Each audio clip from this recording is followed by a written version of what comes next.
Will Save Us, Kamen Rider Saber. Let's go.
Je lis le chat après. Hein.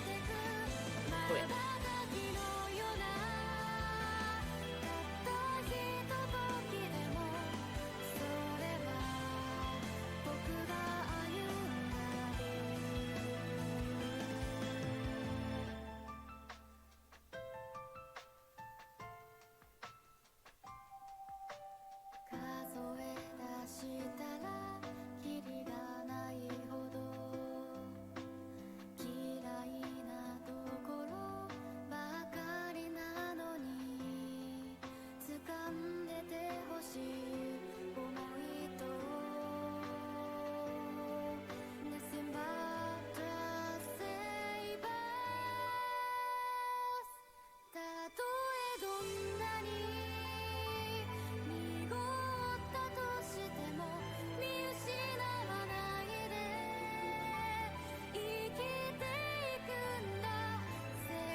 Ok, ok.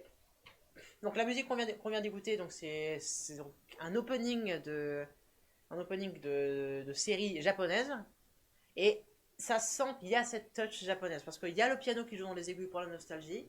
Il y a les certains échos pour pouvoir créer un côté souvenir. Il y a la guitare à un moment pour rendre ce souvenir épique. Et il y a la voix féminine pour rendre tout le côté entre guillemets kawaii.